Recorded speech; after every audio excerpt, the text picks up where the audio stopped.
Elena was a quiet girl who never liked attention. In a world full of noise, she preferred silence. She walked with her head slightly lowered, as if carrying invisible thoughts heavier than her books. When she entered the music conservatory for the first time, the air smelled of polish, pride, and perfection. It was a place where every student dreamed of becoming the next great pianist. But for Elena, it was simply a place to survive. She had always loved the piano, but not in the way others did. For most students, the piano was a competition, a way to show off speed and strength. For her, it was a friend, a secret keeper, a world where emotions had their own language. She could spend hours touching the keys softly, whispering notes only she could understand. But at the conservatory, that kind of softness was seen as weakness. Her teachers wanted power, precision, and performance. They didn't care about feelings. They cared about results. From the first day, the teachers noticed her silence.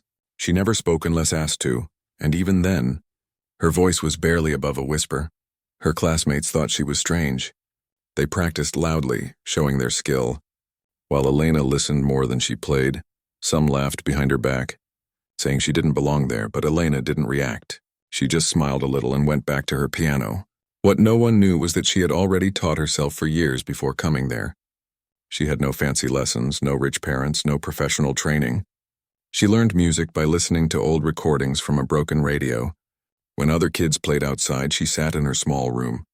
Listening and repeating every sound, she made mistakes, hundreds of them. But each mistake taught her something new. By the time she was accepted into the conservatory, she could play almost anything she heard, but she never told anyone that. When her teachers asked her to sight read, she pretended to struggle, not because she couldn't do it, but because she didn't want to stand out. She feared that if people knew what she could really do, they would take that quiet magic away. She didn't crave praise, she craved peace. Yet peace was hard to find in a place where perfection was the only thing that mattered. One afternoon during her first class, her main teacher, Mr. Hallberg, stood beside her. He was a tall, strict man who believed in discipline above all else. He crossed his arms and said, "You need to learn to play with strength, not emotion." Elena nodded. Though inside she disagreed, music, for her, was all emotion. Without it, it was just noise, but she kept quiet. Pressing the keys as he ordered, the sound came out cold, mechanical, like a machine trying to sing. Mr. Hallberg smiled, satisfied. "Now that's better," he said. Elena lowered her eyes, hiding the sadness in them. After class, she sat alone in the practice room. The walls were lined with mirrors so students could observe their posture and form. But Elena never looked at her reflection. She didn't want to see the girl who played without heart just to please others. Instead, she closed her eyes and began to play softly, her way. Her music, the melody, was gentle and deep, like a secret conversation between her and the piano. Each note carried a piece of her heart.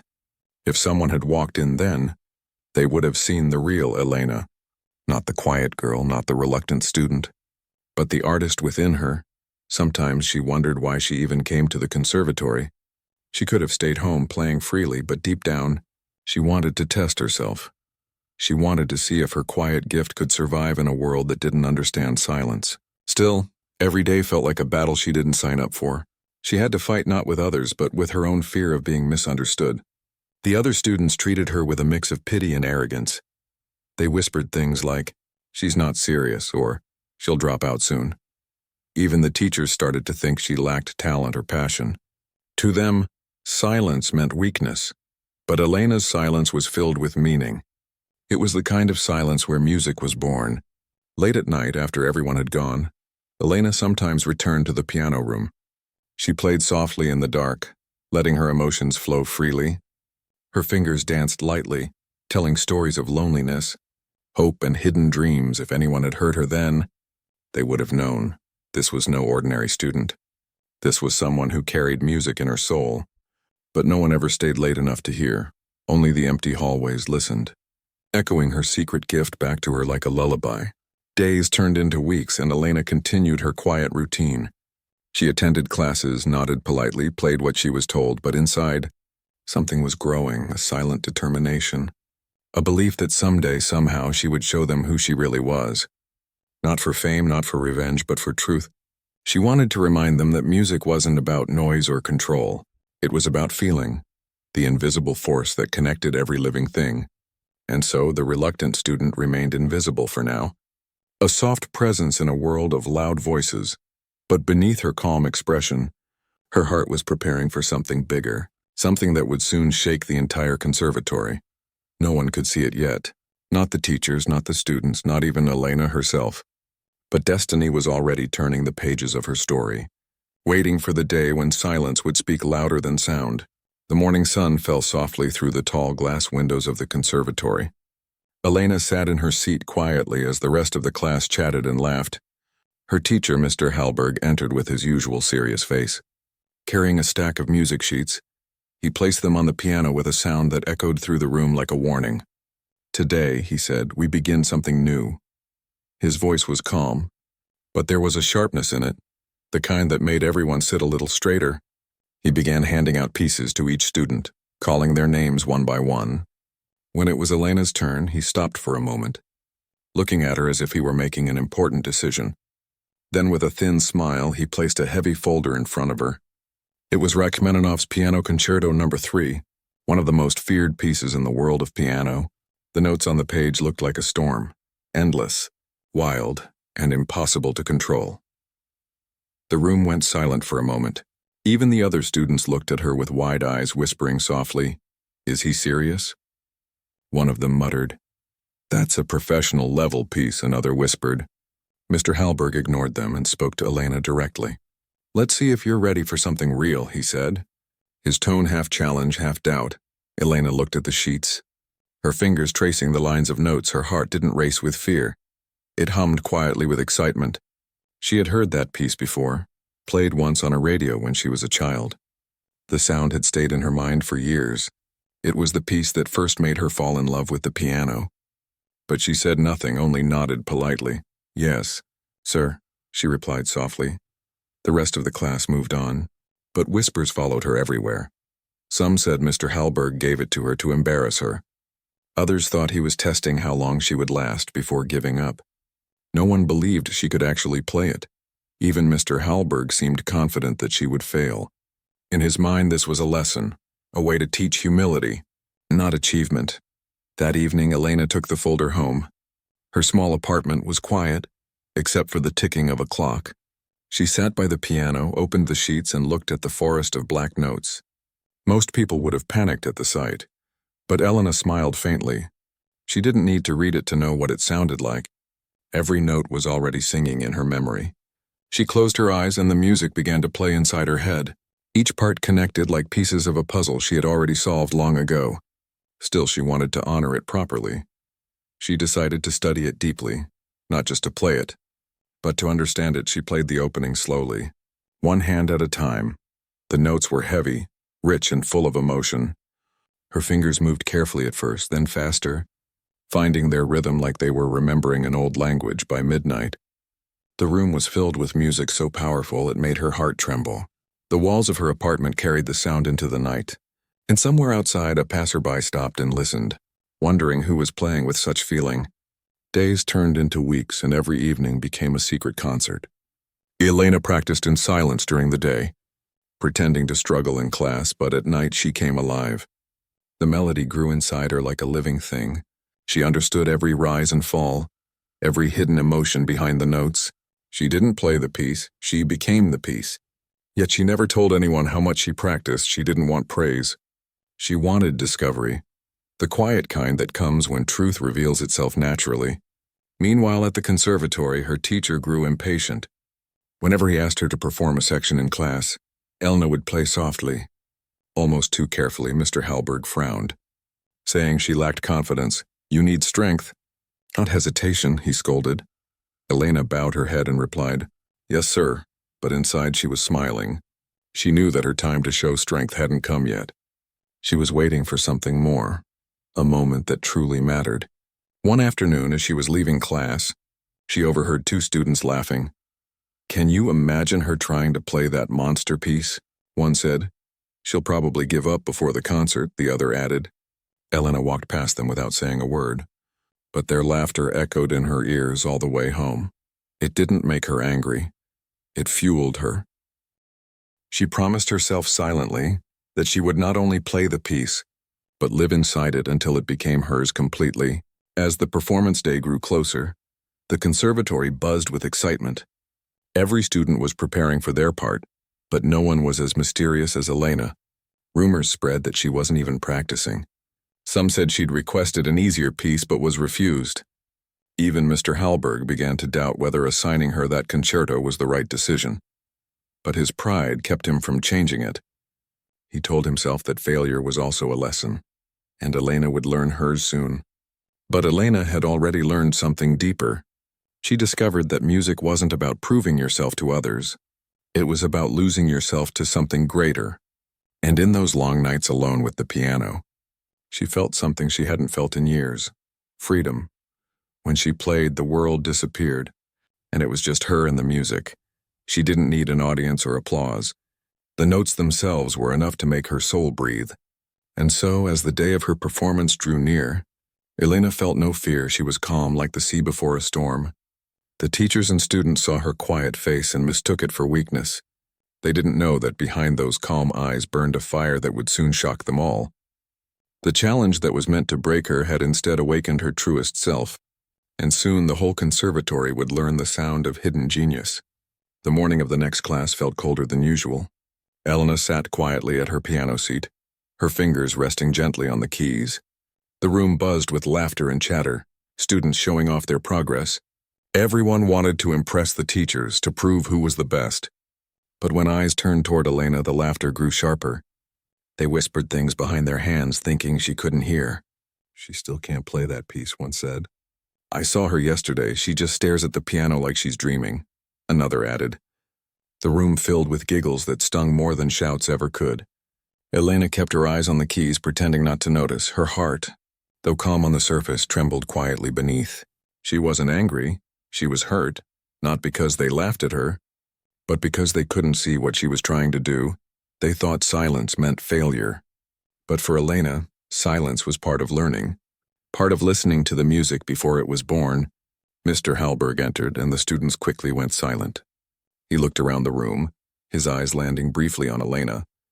He had heard the whispers, too, and though he never joined them, he didn't stop them either. He believed that pressure built strength, and maybe embarrassment would push her harder. "All right, class," he said, clapping his hands once. "Let's begin with practice." Each student took turns playing a short section of their assigned piece. Some were impressive, others stumbled, but all received applause. Then it was Elena's turn. A hush fell over the room, half curiosity, half expectation of failure. She stood slowly, walked to the piano, and placed her hands on the keys. Her heart beat steadily, not fast, not slow, just steady. She took a deep breath and began to play. The first few notes came out soft. Almost hesitant, Mr. Hallberg frowned. "Louder," he said. She nodded and continued, her tone growing stronger. But as she played, she could feel the stares, the weight of every pair of eyes pressing down on her. Some students whispered, others rolled their eyes. When she missed a single note, a small chuckle came from the back row. Her fingers froze for half a second, then she continued, smoother this time. But the moment had been broken when she finished. The silence was heavy, not with awe, but with judgment. Mr. Hallberg nodded politely. "Not bad," he said, "but too emotional, too soft." He wrote something on his clipboard and said, "Next." Elena bowed her head slightly and returned to her seat. The whispers started again, quiet but sharp. "She'll never make it to the concert," one voice said. "She should just quit now," another laughed. Elena stared at her hands, the same hands that had played in the dark, the same hands that carried the entire concerto inside them. Now they looked small and fragile under the harsh lights.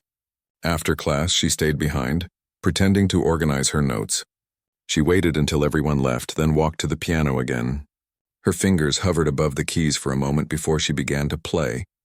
This time there were no eyes watching, no laughter, no criticism. The music that came out was alive, pure, gentle, and full of emotion. The same piece she had stumbled through earlier now flowed like water. Every note shimmered in the empty room. Even Mr. Hallberg, who was standing in the hallway filling out papers, stopped when he heard it. He couldn't see who was playing, but the sound reached him clearly. He frowned, curious, and the touch was too skilled for any beginner. But when he stepped inside, the sound stopped. The room was empty. and Elena's sheet music lay neatly closed. He shook his head and walked away, thinking maybe he had imagined it. The next few days were worse. Students began avoiding her during lunch. Whenever she entered a room, whispers followed like a shadow. Some even mocked her by pretending to play the piano badly. Exaggerating mistakes and laughing, Elena tried to ignore them. But she couldn't help feeling small. Every insult, every smirk chipped away at her confidence. Yet every night she returned to her piano, and the moment her fingers touched the keys, all the pain melted away. Her world shrank to the sound of music, the only thing that truly understood her. One evening, as she practiced, she heard a knock at her door. It was an old janitor from the conservatory, a kind man named Mr. Lewis. He smiled warmly and said, "I sometimes hear you playing at night." Elena froze. Unsure how to respond, he continued softly, "Don't let them get to you, child. You play like someone who feels everything, and that's rare." Elena's eyes filled with tears, not from sadness but from gratitude. No one had ever said something like that to her before. She thanked him quietly, and when he left, she sat at the piano again. This time she played not just for herself, but for everyone who had ever been misunderstood. Her music that night was different, stronger, braver, full of life. She poured her heart into every note. If anyone had been listening outside, they would have thought a concert was taking place inside that small apartment. By the time she finished, her hands were trembling, but her heart was calm. She knew the laughter, the mockery, the doubts, they were all temporary. What mattered was the truth she carried in her music, a truth that no one could laugh away. And though she didn't know it yet, the same students who laughed at her would soon sit in silence, their smiles fading, their laughter dying, because the girl they mocked was quietly preparing to change everything. One performance at a time, one note at a time. Elena's silence was no longer a weakness. It was her greatest weapon, and the world was about to hear it.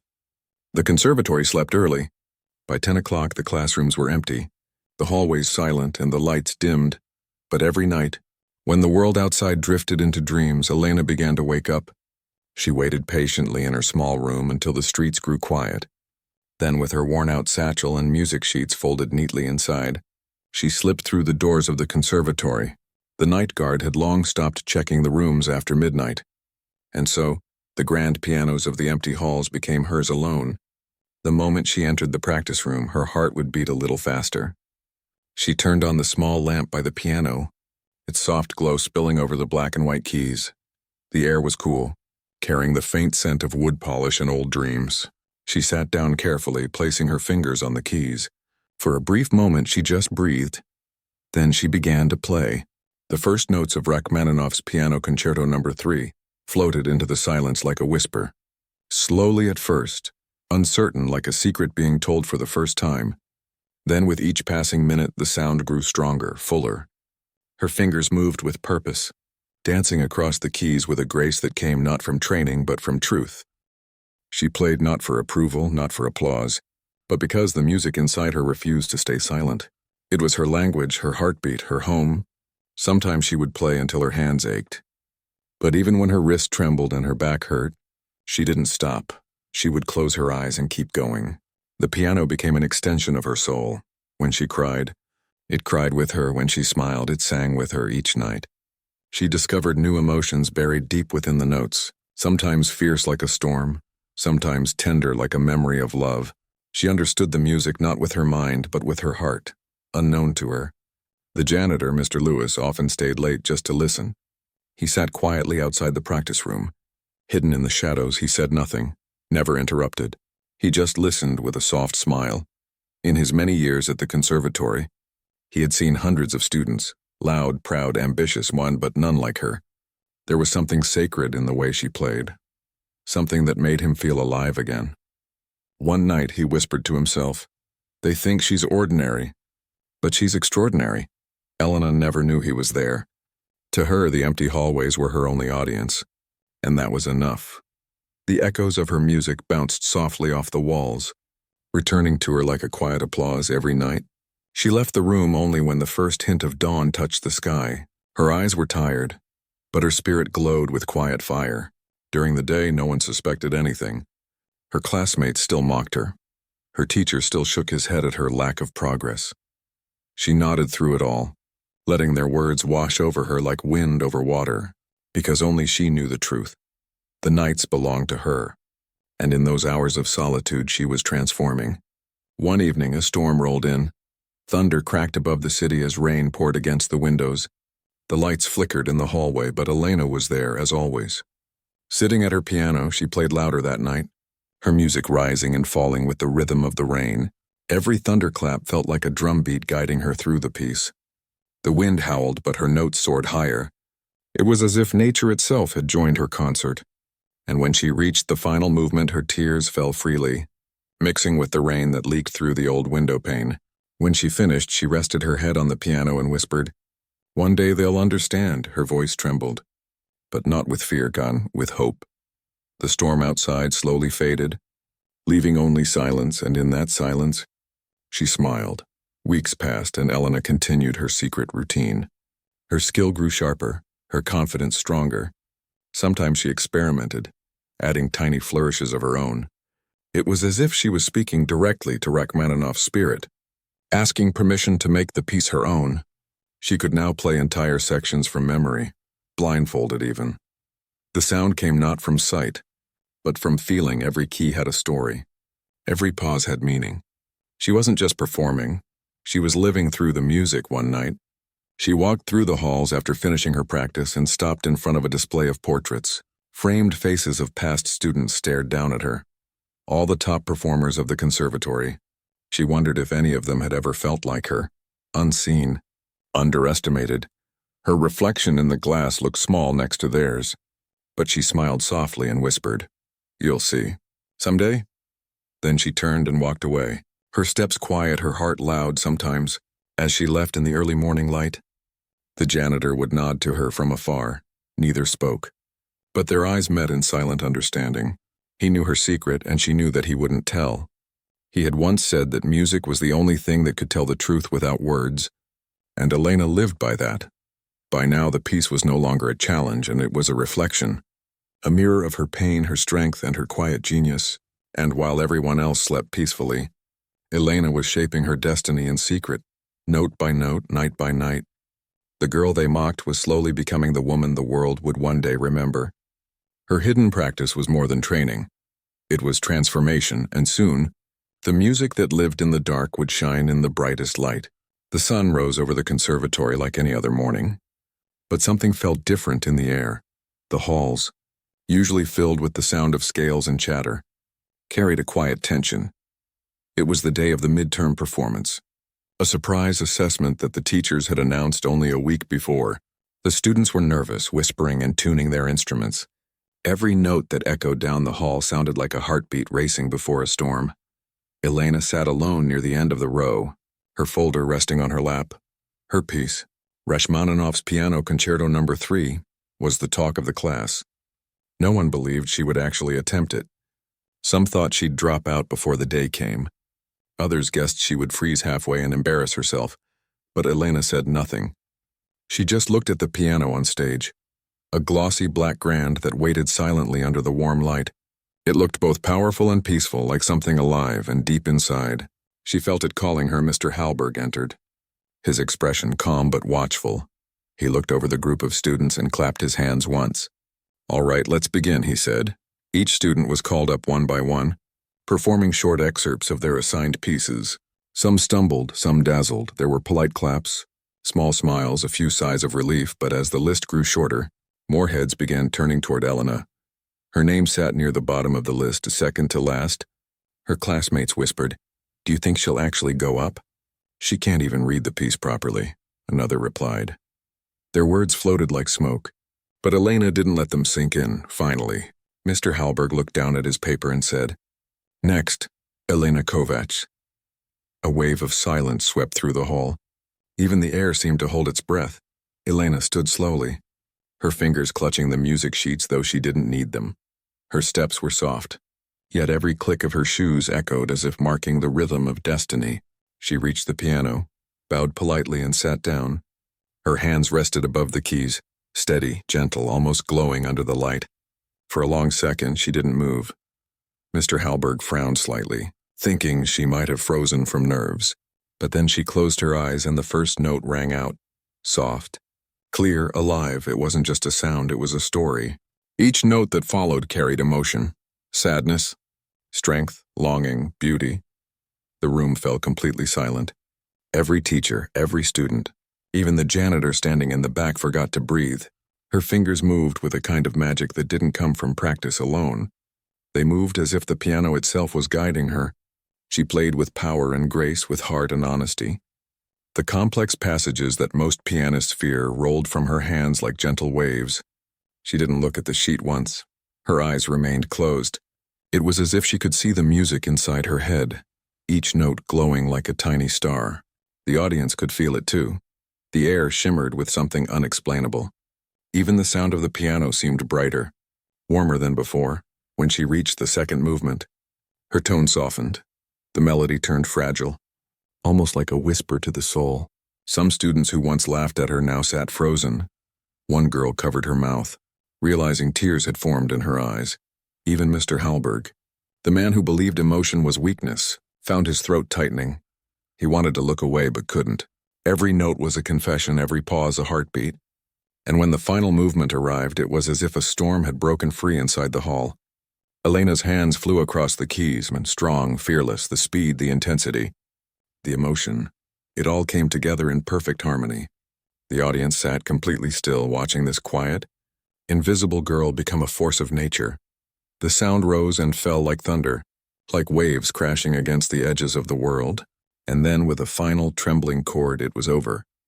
The echo of that last note hung in the air, refusing to die. No one moved, no one clapped, no one even blinked. It was as if time itself had stopped to listen. Elena opened her eyes slowly, her breath soft and steady. Her hands still rested on the keys. For a second, she wondered if she had imagined it all. Then from the back of the hall someone began to clap.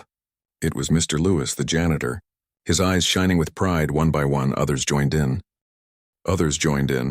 First a few hesitant claps, then a wave of applause that filled the entire room. Some students stood, their faces red with disbelief. Others clapped with trembling hands, realizing they had just witnessed something extraordinary. Mr. Hallberg remained seated for a moment, his eyes fixed on her. He had no words, only a quiet awe. Finally, he stood and began to applaud too, slowly but with meaning. "Elena," he said softly. "That was—" He stopped, unable to find the right word. She looked at him with gentle eyes and simply nodded. "Thank you, sir," she whispered. When she stepped off the stage, everyone turned to look at her. The same people who once laughed now stared in silence. No one dared to whisper anymore, because the girl they mocked had just done the impossible. She hadn't only played the most difficult piece in the repertoire, she had felt it, and through her, everyone else had felt it too.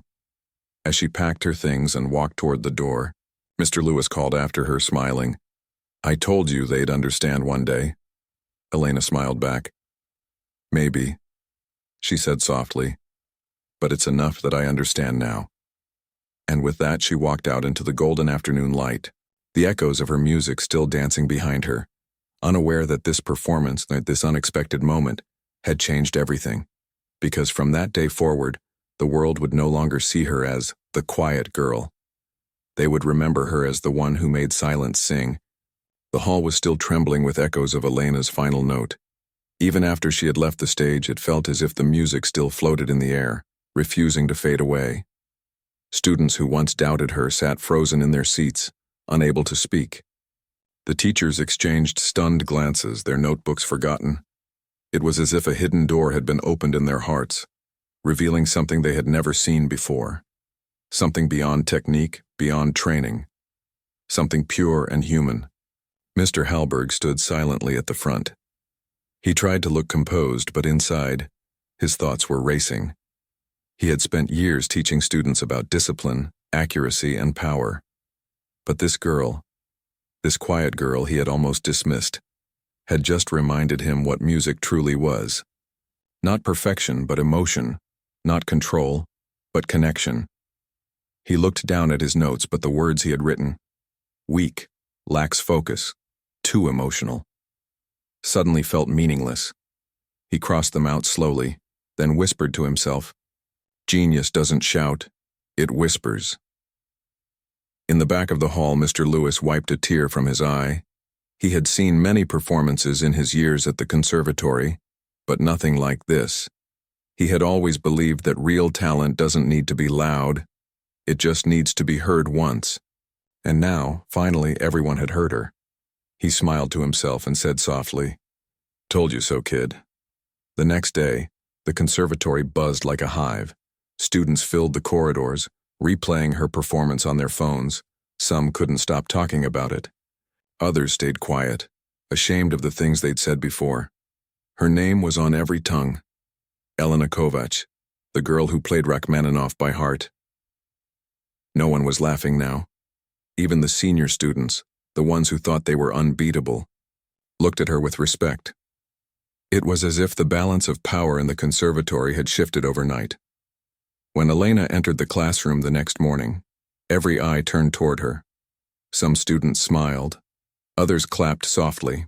She blushed, unsure how to respond. For the first time, the silence around her didn't feel heavy or lonely. It felt full.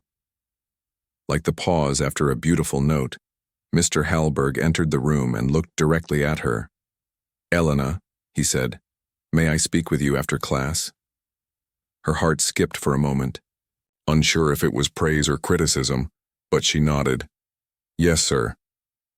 Throughout the lesson, Elena could barely focus.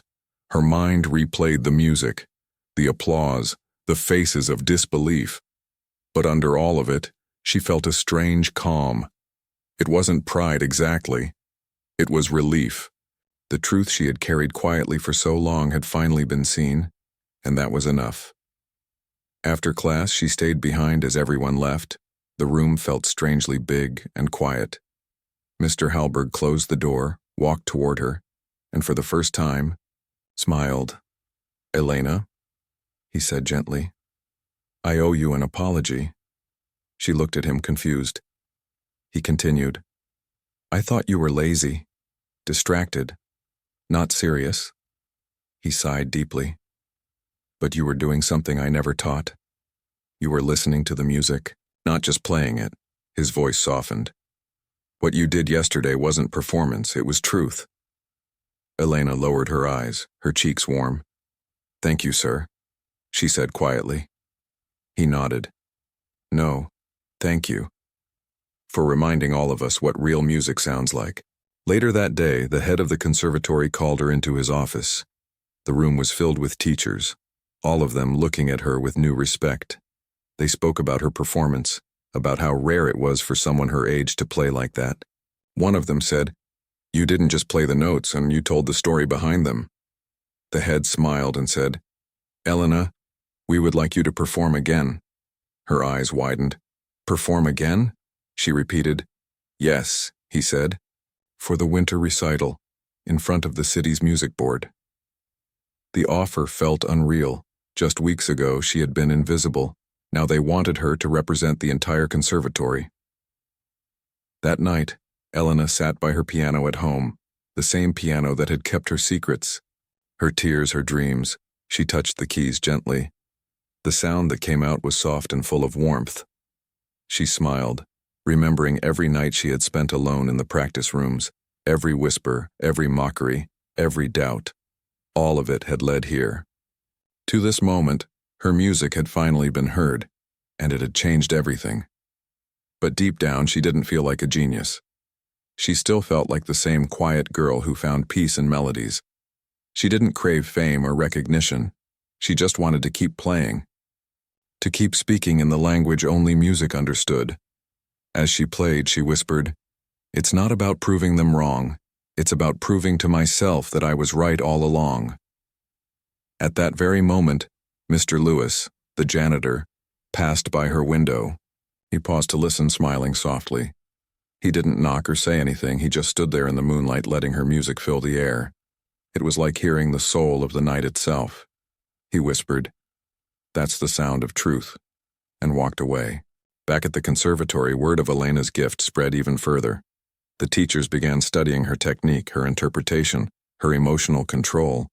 They tried to understand how she did it, but what they didn't realize was that her secret wasn't something that could be taught. It came from a place deeper than skill, It came from love. Elena played not to impress but to connect, and that was what made her special.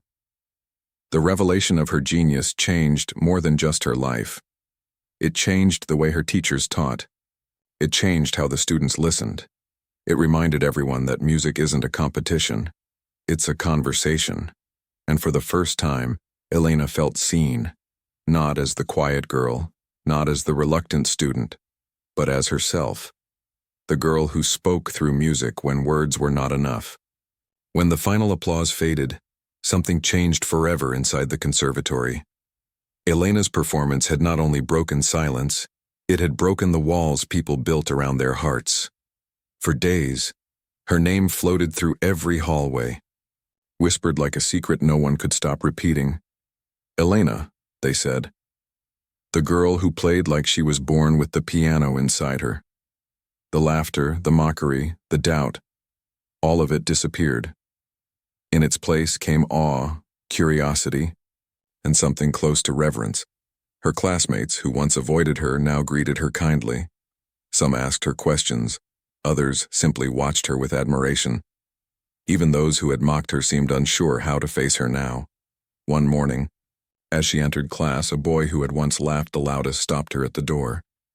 He held out his hand awkwardly and said, "You were amazing." Elena smiled gently and shook his hand. "Thank you," she said softly. There was no anger in her voice.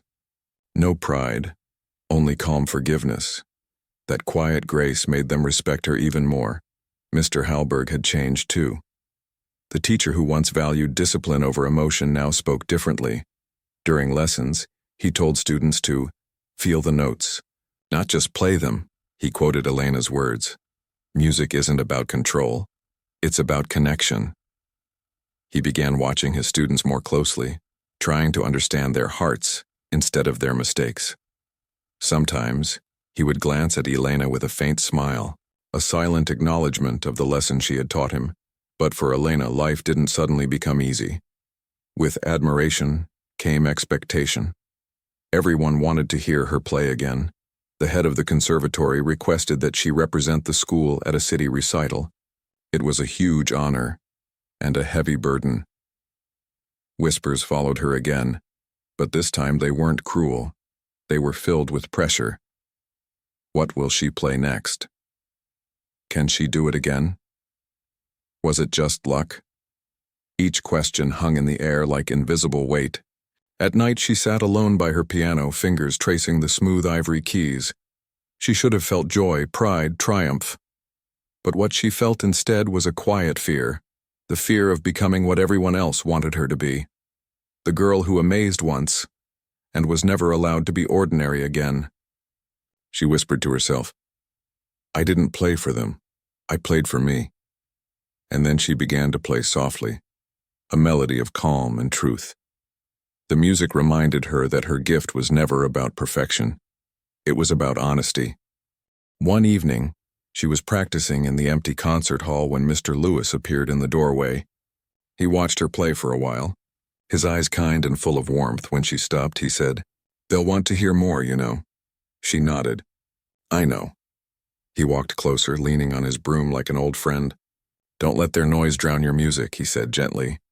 "You played that night because you had something to say, not something to prove." Elena smiled, her eyes shining. "That's exactly it." He chuckled softly. "Good. Then don't forget it. The world loves to turn truth into performance." His words stayed with her long after he left. They became her compass, her reminder. The conservatory's recital was announced a few weeks later. Her name printed boldly on the posters, Elena Kovacs, performing live Rachmaninoff's Piano Concerto No. 3. People from across the city bought tickets. Some came because they loved music. Others came just to see the mysterious girl who had stunned everyone. On the day of the recital, the auditorium filled completely. The same piano that once sat lonely under stage lights now waited for her again. But this time the moment felt different. She wasn't afraid, she wasn't even nervous. She felt ready, not to impress, but to share. Backstage, Mr. Hallberg approached her. He placed a hand on her shoulder and said softly, "Whatever happens out there, remember, play for yourself." She smiled. "I will." When she walked onto the stage, the audience erupted in applause. She took a slow breath, bowed, and sat down.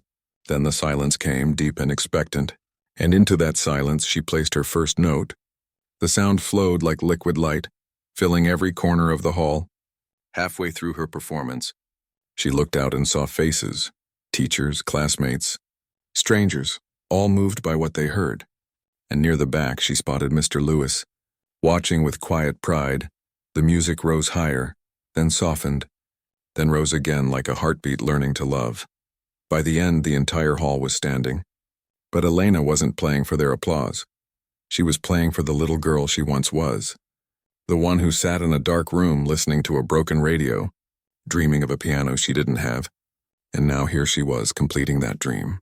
When the final note faded, she didn't bow immediately. She sat there with her hands still on the keys. Eyes closed, breathing slowly. The applause came like a wave. Warm, thunderous, endless, but her heart was quiet. For the first time, she felt completely free. When she finally stood, she smiled, not at the audience, but at the piano, the instrument that had carried her through loneliness, laughter, and revelation. After the concert, people surrounded her, asking questions, offering praise. But Elena didn't speak much. She thanked them kindly, but her mind was already elsewhere. Back in the quiet practice room where it all began, she realized that her journey wasn't about fame or recognition. It was about truth, the truth that music had always been her way of speaking. And now the world had finally listened. The next morning, when she arrived at the conservatory, she found a note on her piano. It was from Mr. Hallberg. It read, "Talent can be taught, but soul cannot. Thank you for reminding me what it means to listen." Elena smiled, folded the note carefully, and placed it inside her music book outside. The winter wind brushed softly against the windows, and as the sun rose through the glass, she began to play again. This time not for anyone, not even for herself, but simply because music was breathing, and so was she. The morning after the recital was quiet.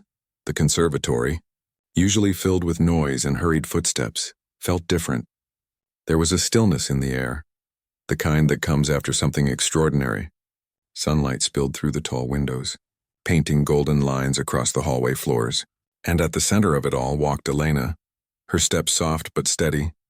She had no idea that her life had already begun to change. When she reached her locker, she found a small crowd waiting near her classroom door. Her classmates turned as she approached, and for a moment no one spoke. Then, one by one, they began to clap. It started softly, almost shyly, then grew louder. Echoing down the corridor, Elena froze, overwhelmed. She wasn't used to attention. The sound of applause still felt like something that belonged to someone else. But when she looked around and saw their faces, smiling, grateful, full of respect, she realized they weren't just clapping for her performance. They were clapping for her courage, her truth, her journey. Mr. Hallberg stood at the end of the hallway, watching with a quiet smile. When the applause faded, he stepped forward. "Elena," he said softly, "the city's music board has sent a message." Her heart skipped. "A message?" she asked. He nodded, handing her a sealed envelope. She opened it carefully, her fingers trembling slightly. Inside was a letter written on elegant stationery. It read, "We were deeply moved by your recital. We would like to invite you to perform at the National Music Festival next month." Her eyes widened in disbelief. The National Music Festival, the stage where only the finest musicians were chosen to perform. Her teachers gasped, her classmates whispered in awe. Elena stood speechless, her mind spinning. It felt like a dream, unreal, distant yet perfectly right for days afterward. People she had never spoken to before congratulated her. Letters of admiration arrived, some from other musicians, some from complete strangers. A famous conductor even wrote, "You play not like a student, but like a soul who remembers what music was before humans gave it a name." Elena read each letter quietly, humbled but not proud, because deep inside, she still felt like the same girl who had once played alone in the dark. The same girl who only wanted to make the piano feel alive. As the day of the festival approached, Elena practiced not harder but deeper. She no longer chased perfection. She sought honesty. Each note she played carried her story.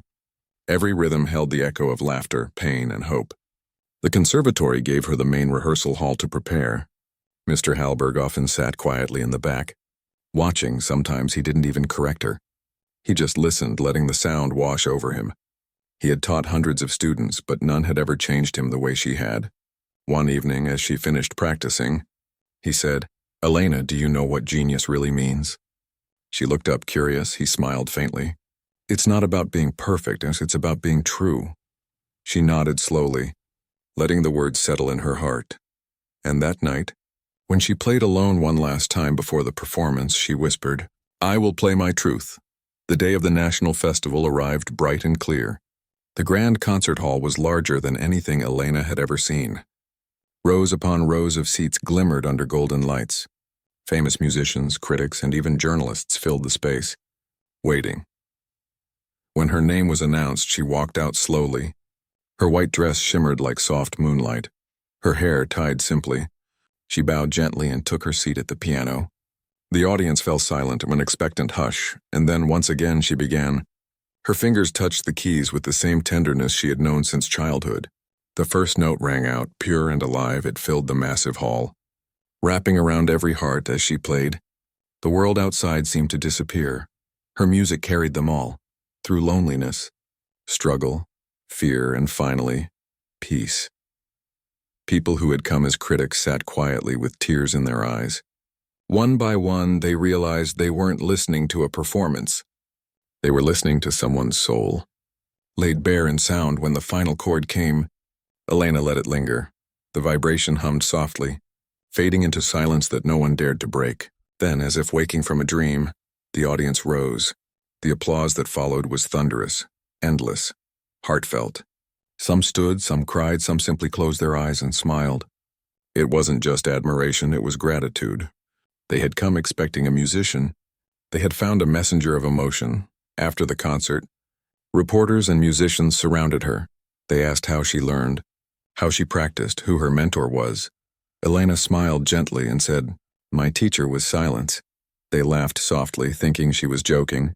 But she wasn't. She meant every word, because in silence, she had listened to the voice of music itself, and that voice had guided her here.